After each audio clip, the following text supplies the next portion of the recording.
Hello, my name's Samantha. I'm 30 years old, and while I may not be very attractive, I'm definitely very financially savvy and street smart.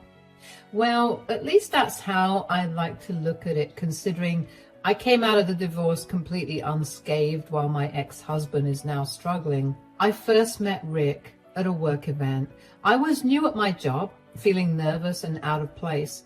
Rick was charming and handsome with a smile that could light up a room. He made me feel special that night, and I quickly fell for him. We started dating, and for a while, everything seemed perfect. He would take me out to fancy dinners, buy me flowers, and tell me how beautiful I was. Rick had a son, Ethan, from a previous marriage, and he introduced me to him after we had dated for only a few months. Ethan and I got along pretty well. Rick would even drop Ethan off at my place a few times when he had to go somewhere in an emergency. After 2 years of dating, Rick proposed. I was over the moon and said yes right away. Our wedding was big and beautiful, just like a fairy tale. I thought I was the luckiest woman in the world, but things changed quickly after we got married. At first, it was little things. Rick would make jokes about my weight or my clothes. He would say, "Are you really going to wear that?" Or, "Maybe you should skip dessert tonight." I tried to laugh it off. I thought that he was just saying those things as a joke and that he didn't mean to hurt me. I mean, who would purposely insult their spouse that way? But the comments kept coming and they got meaner. Other than that, Rick's work became more demanding and he seemed stressed all the time. He would come home late. Most times he would not even bother with calling me to inform me about staying out late. I would cook his favorite meals whenever I felt like he deserved a break, just trying to make things easier for him. But he would barely acknowledge my efforts. One time, I remember planning a surprise dinner for him on our anniversary. I cooked his favorite dish and set the table with candles and flowers. When he finally came home, he was on his phone the whole time and barely looked at me. He didn't even notice the effort that I had put into making the night special. It hurt so much. But I tried to brush it off, thinking maybe he was just tired. Another instance was when we went to a friend's party together. I had spent hours picking out a dress and doing my hair and makeup. When we arrived, Rick introduced me to his friend, but he commented on how I looked like a cow in my dress and laughed really hard with them about it. It was embarrassing, and I felt so self-conscious the rest of the night. The whole night, Rick ignored me and flirted with other women. I cried myself to sleep that night. I remember confronting him about his behavior a few days later when he had a day off but seemed more content spending it away from me and sitting in his office playing video games. I had had a tough day cleaning up after Ethan and pretty much stormed into Rick's office to ask him why he wasn't helping me out or even spending time with me. "We need to talk right now." "What is it? I'm busy." "Busy? You're just playing video games. We need to talk about us, about how you've been treating me." "Treating you? What are you talking about now?" "I'm talking about how you ignore me, how you insult me in front of your friends, how you didn't even care about the anniversary dinner I made for you." "Oh, that. You're overreacting. I was tired and had a lot on my mind." "Tired? You were on your phone the whole time. You didn't even look at me or say thank you. Do you know how much that hurt?" "Look, I can't be expected to praise you for every little thing you do. You're making a big deal out of nothing." "Nothing? You called me a cow at the party. You laughed at me in front of everyone. I felt so embarrassed and humiliated. And you flirted with other women all night." "Oh, come on. It was just a joke. You need to lighten up. And flirting? Really? You're going to accuse me of that now?" "It's not just about the party. It's everything. You come home late without calling. You ignore me and you treat me like I'm invisible. I'm your wife, Rick. I need you to show that you care about me." "Maybe if you weren't so clingy and needy, I would. I have a lot on my plate, okay? Work is stressful. I don't have time to deal with your constant whining. Whining? Is that what you think I'm doing? I'm trying to tell you how I feel and how your actions are affecting me. I want us to be happy together, but I can't do it alone. Well, maybe you should just try harder. Maybe if you looked nicer or didn't complain so much, things would be better. That's not fair, Rick. I try so hard to make things nice for you. I cook your favorite meals, I plan special evenings, and you just brush it all off. I feel like I don't matter to you anymore. You matter, but I can't be everything for you. You need to stop being so sensitive and start understanding the pressures I'm under. I do understand, but that doesn't mean you can treat me this way. I need respect and love from you. I need you to be my partner, not just someone who shares a house with me. Respect, love. I'm doing the best I can, Samantha. If that's not good enough for you, then maybe you need to rethink what you want. What I want is for us to work together, to be there for each other. But right now, it feels like I'm the only one trying. I can't keep doing this if you won't even try to meet me halfway. Well, maybe you should stop trying so hard. Maybe you should just accept that this is how things are. Accept it? I can't accept being treated like this. I deserve better. Fine, I'll do my best to be better, but I'm telling you, I don't care enough to deal with your stupid insecurities. I don't have time for this drama. This isn't drama, Rick. This is our marriage. If I can't talk to you about my feelings, who else do I talk to about it? Whatever. Please leave the room. Now, I'm playing an important match right now. It stung to hear Rick talk to me that way. Of course, Rick did not actually try to be better. I learned to live with it, thinking that that was the worst of it all. I was wrong. The worst was when Rick started comparing me to his ex-wife, Jessica. He would talk about how she was always so put together and confident. He would say, Jessica would never do that. Or, Jessica always looked so good. It hurt so much. I felt like I was always competing with her, and I was always losing. Rick's words and actions made me feel ugly and small. I started to believe that I was the problem, that I wasn't good enough. I lost confidence in myself and stopped doing the things I loved. I felt trapped in a marriage where I was constantly put down and made to feel less than. I think deep down I always knew our marriage wasn't right, but I kept hoping things would get better, that Rick would change. Rick and Jessica's divorce happened before I met Rick. From what I've gathered, they split up because they couldn't see eye to eye on a lot of things. They argued a lot about money and how they wanted to live their lives. It got to be too much for them to handle, so they decided to go their separate ways. Even though they weren't together anymore, Rick and Jessica had to stay in touch because they shared custody of their son, Ethan. Ethan is a sweet boy, but it meant that Rick and Jessica had to talk to each other and see each other sometimes. They had to figure out who was going to take care of Ethan and when. But even with that, it felt like I was the one who was always taking care of Ethan. Rick was busy with his job all the time, and Jessica was too. They were both high up in their careers, so they didn't have a lot of time to spend with Ethan. It made me sad because I knew Ethan missed his parents, but I was glad I could be there for him. Sometimes when Ethan was with us, Jessica would come over to pick him up or drop him off. It was always tense when she was around. She never liked me much. I think she blamed me for the fact that Rick was moving on from her so quickly. Hi, Jessica. Ethan's ready to go. He's just grabbing his backpack. Hi, Samantha. Nice to see you. I was just thinking it's a shame you never quite got the hang of dressing nicely, isn't it? I thought this was a nice outfit. I tried my best. Oh, bless your heart.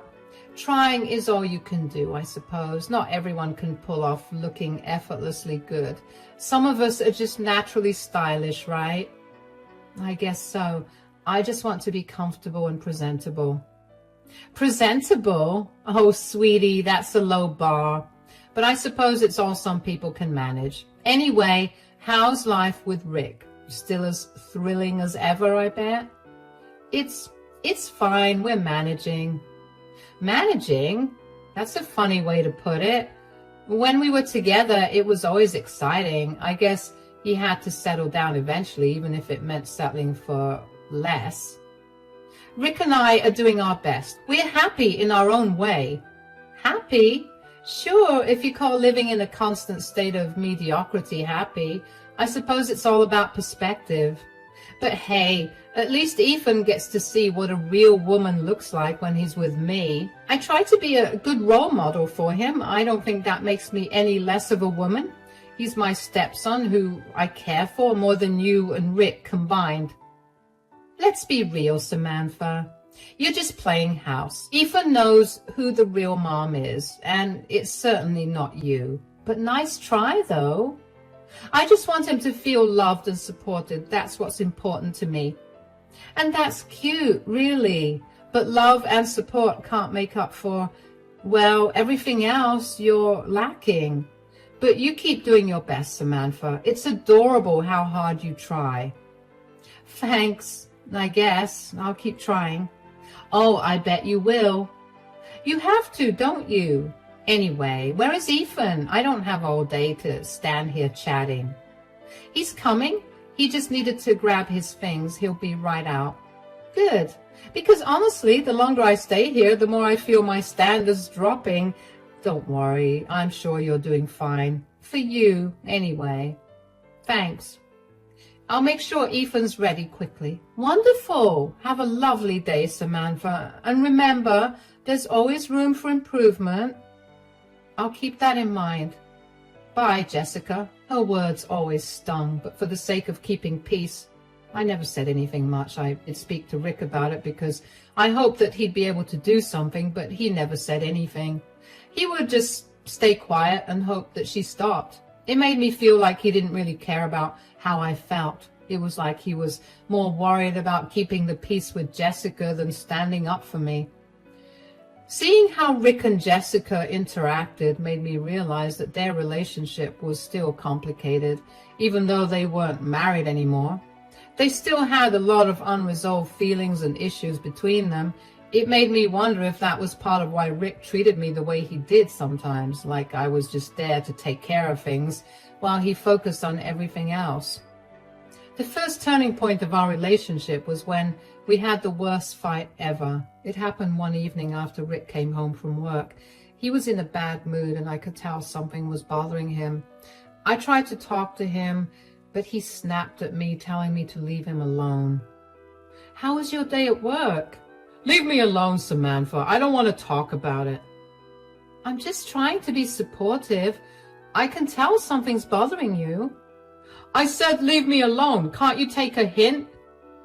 Why do you have to be so mean? I'm just trying to help. You always snap at me and it's really hurtful. Oh, here we go again. You're always so sensitive. Can't you see I'm stressed? Yes, I see that, but that doesn't give you the right to treat me like this. You constantly insult me and compare me to Jessica. It's not fair. Not fair? Life's not fair, Samantha. Maybe if you were more like Jessica, I wouldn't have to compare you to her. That's so cruel. Why would you say something like that? I'm your wife. I deserve some respect. Respect? How about you earn it first? You're always whining and complaining. I have enough stress without you adding to it. I'm trying my best. I cook for you. I clean. I do everything that you expect out of me. I do everything I can to make you happy, but it's never enough for you. Oh, wow. You cook and clean. Big deal. Maybe if you didn't look so pathetic all the time, I wouldn't have to be embarrassed by you. Embarrassed by me? Is that what you really think? That I'm an embarrassment to you? Yes, I do. You never dress nicely. You don't take care of yourself and you constantly nag. I regret marrying you, Samantha. Sometimes I wish you would just disappear. How can you say that? I've given everything to this marriage and you treat me like I'm nothing. You never appreciate anything I do. Maybe because what you do isn't worth appreciating. I'm tired of your whining. Just leave me alone. I just want us to be happy. I want us to work together and support each other, but you keep pushing me away. Maybe because I don't want you around. You're a burden. I'm done talking about this. If that's how you really feel, then maybe we need to rethink our marriage. I can't keep living like this. Finally, something we agree on. Maybe you should rethink things. Maybe then you'll realize how lucky you are to have me. No, Rick. I think it's you who will realize how much you've lost. I'm done being treated this way. I deserve better. Good luck finding it, Samantha. You're not going to do any better than me. We'll see about that, Rick. We'll see. His words cut deep, and I felt my heart break. I realized then that things would never get better. I couldn't keep living like this, always feeling worthless and unloved. That night, after he went to bed, I stayed up and contacted a lawyer. The next day, I started the process of filing for divorce. It was the hardest decision I ever made, but I knew it was the right one. I deserved better, and it was time to take control of my life. However, once I had the divorce papers in my hand, I chickened out. I felt like I had made that decision in anger, and I didn't want to ruin things for Rick. He was going through a hard time, and divorcing him would mean kicking him and Ethan out of the house. I didn't want that for them, so I hid the divorce papers and forgot about them until a month later, which was when the second turning point happened, and the final straw of our relationship broke. Just to give you a little background first, Rick worked as a marketing executive at a big company. His job was to come up with ideas to help companies sell their products. He was really good at it and worked long hours to make sure everything was just right. The award he won was a big deal in his industry. It was for a campaign he had come up with that was really successful. He has spent weeks working on it, coming up with ideas and meeting with people to make it happen. When he found out he won the award, he was so happy and proud of himself. I remember how excited he was when he told me about it. Guess what? I won the award, the big one for the marketing company. Really? That's amazing. Oh my God, tell me all about it. So remember that campaign I was working on for weeks? The one where I came up with all those new ideas to sell the product? Well, it was a huge success. The company loved it, and it got so much attention. That's fantastic. I know how hard you worked on that. You must be so proud. I am. It feels so good to be recognized for my ideas and all the effort I put in. And there's going to be an event next week to give out the award, and I can bring a +1. That's wonderful. You really deserve it, Rick. You've been working so hard. I really did.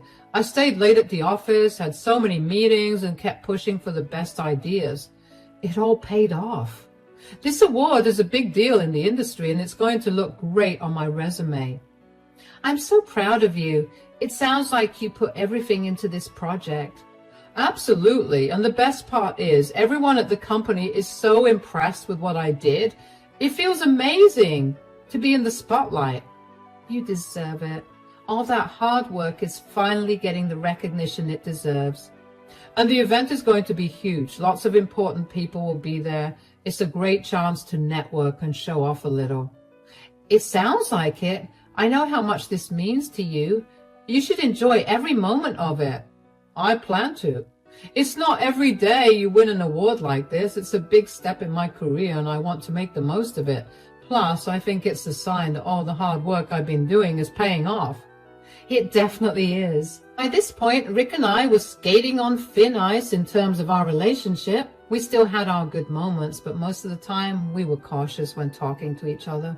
Neither of us apologized for that huge fight, which, if I'm being very frank, I didn't see why I had to apologize. I figured that the conversation I had with Rick about his award was the start of us going back to normalcy. I was relieved, and I found myself genuinely smiling for the first time in a long time. But then came the company event where he got the award. I got dressed up to go with him because he told me that he had a +1 that he could take with him to the event. I looked forward to interacting with his colleagues and being able to be proud of him in front of everyone. But when Rick walked into the room and saw how I looked for the event, he laughed at me. "Rick, how do I look? I tried really hard to dress up for the event." "Oh, Samantha, you've got to be kidding me. You think you're coming to the event looking like that?" "What do you mean? I thought I looked nice. I really wanted to make you proud." "Nice? You look ridiculous. I can't believe you thought you'd be my +1. There's no way I'm taking you to an event like this." "But you said you could bring a +1. I thought you meant me." "You? No way. I need someone who won't embarrass me. I'm taking Jessica. At least she knows how to look good and not make a fool of herself." "Jessica? But why her? I'm your wife. I wanted to support you." "Because, Samantha, Jessica isn't ugly and embarrassing like you. She knows how to dress up and fit in with important people. You just ruined the night for me." I can't believe you're saying this. I tried so hard to look nice for you. I just wanted to be there for you." "Well, your best isn't good enough. I can't afford to be seen with you looking like that. Jessica will make me look good, not drag me down." "Rick, that's so cruel. I love you. I wanted to share this special moment with you." "Oh, please save the tears. I don't need your drama right now. Just stay home and do whatever it is you do. Jessica and I will handle the event." "I just wanted to be a part of your success. I thought you'd want me there." "Yeah, well, you thought wrong. This is too important for me to let you mess it up. Jessica is a better fit for the night. Just deal with it." "I can't believe you're treating me like this. I thought we were a team." "A team? Hardly. Look, I need to get ready. Just stay out of my way tonight. I don't have time for this nonsense." I felt crushed. I thought dressing up for his big event would make him proud of me, but instead, he made me feel worthless. His words hurt more than I expected. I felt so embarrassed and small. I couldn't stop crying, thinking about how he chose Jessica over me. I tried so hard to support him, but it wasn't enough. I felt like everything I did was wrong. It was like Rick didn't care about my feelings at all, and it made me question if he ever really loved me. After Rick left for his award event with Jessica, I felt a mix of hurt and anger swirling inside me. It wasn't the first time he had put me down, but this time was different. This time I wasn't going to let him get away with it. I brought out the divorce papers that I had filed, and after a bit of research, realized that they were still valid. I could serve them to Rick, so that was what I was going to do. In those 4 hours while Rick was at the event, I acted swiftly. I packed all his belongings, clothes, gadgets, everything, into boxes and moved them to a storage unit. I changed the locks on the doors and secured my finances. This house was mine, legally mine. I had inherited it from my grandparents, and Rick's name was never on the deed. Next, I had evidence of Jessica's true nature. She was out to destroy Rick. I found out about Jessica's plans accidentally while looking for some old photos on Rick's laptop. He had an old laptop that he rarely used anymore, and one day, out of curiosity, I decided to go through it. I thought maybe I could find some pictures of us from when we first started dating. When I opened the laptop, I saw Jessica's email account was still logged in. I knew Jessica had used it when they were married. I know it's not right to snoop, but I needed to understand why she was treating me so badly. I searched through her emails for a few minutes without finding anything, and then there it was. Emails and messages where Jessica was bad-mouthing Rick to her friends and colleagues.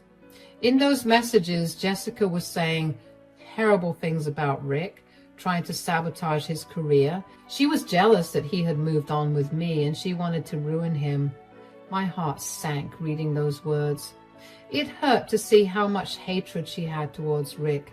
and how she was using me to hurt him. I printed out these messages knowing they would be a bombshell. When Rick returned home, he was shocked to find the house empty of his things.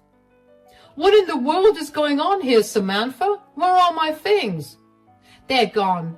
I moved them out." "You moved them out?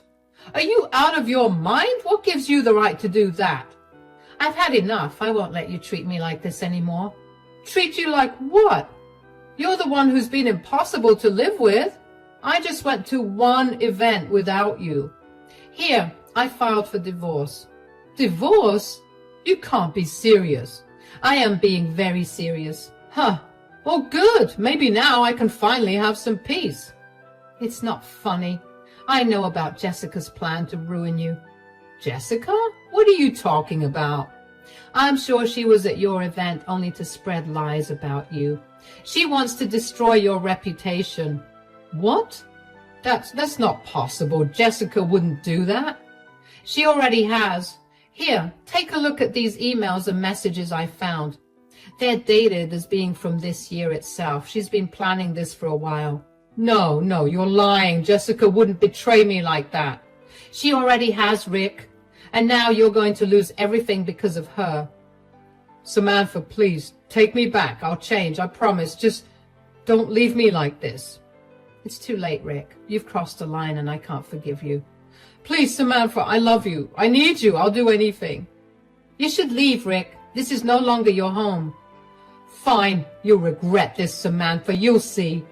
"Maybe, but I won't regret standing up for myself. Goodbye, Rick." "You'll regret this, Samantha. You'll regret this." The emotions I felt were a whirlwind. There was satisfaction in taking back control of my life. There was sadness for the dreams I had of a happy marriage. There was relief that I had finally stood up for myself. And underneath it all, there was a flicker of sadness for what could have been. If only Rick had treated me with respect. Rick was devastated to learn about Jessica's schemes to ruin his reputation behind his back. The emails I found painted a clear picture of her spreading lies and undermining his work in the industry. Jessica definitely did use the work event as a means to spread even more misinformation, because Rick quickly began getting looked at weirdly at work. His colleagues and clients started questioning his integrity. Rick got called by HR into a meeting where he was confronted with evidence of malpractice and company policy violations. The evidence had gotten out before it reached the company HR, which was why people were treating Rick differently. Rick claimed that none of that was true, but the HR manager did not want to risk having an employee who was no longer trusted around by the other employees or the clients. The manager still kept Rick, but told him that if the allegations did not clear out in a month, he'd be let go. Rick struggled to salvage his career and reputation, but the damage was done. He faced repercussions at work, including being passed over for promotions and losing important clients. His once promising career began to unravel, and he became increasingly isolated. Eventually, he simply could not work in that company, and he was forced to quit. Jessica's vendetta did not only affect Rick professionally, but also personally. Their co-parenting relationship deteriorated further as mistrust and resentment grew between them. Because of Rick's lack of a job and his new reputation, Jessica managed to get full custody of Ethan, and that only further devastated Rick. Meanwhile, the divorce proceedings were emotionally taxing but necessary. Rick initially fought against the divorce, refusing to accept the end of our marriage. However, the evidence I presented, coupled with his neglect and cruelty towards me, made it clear to the court that our marriage was irretrievably broken. And eventually, he reluctantly signed the divorce papers, and we went our separate ways legally. For me, life after the divorce was a revelation. I felt liberated from the constant stress and emotional abuse I endured during our marriage. With the support of friends and family, I focused on healing and rebuilding my life. I rediscovered my passions and pursued new opportunities without the weight of Rick's expectations and criticisms holding me back. I started a small business that had always been a dream of mine, and it flourished. I surrounded myself with positive influences and learned to prioritize my happiness and well-being. The contrast between my life before and after the divorce was stark. I was no longer living in the shadow of someone else's expectations, but embracing my path with confidence and strength.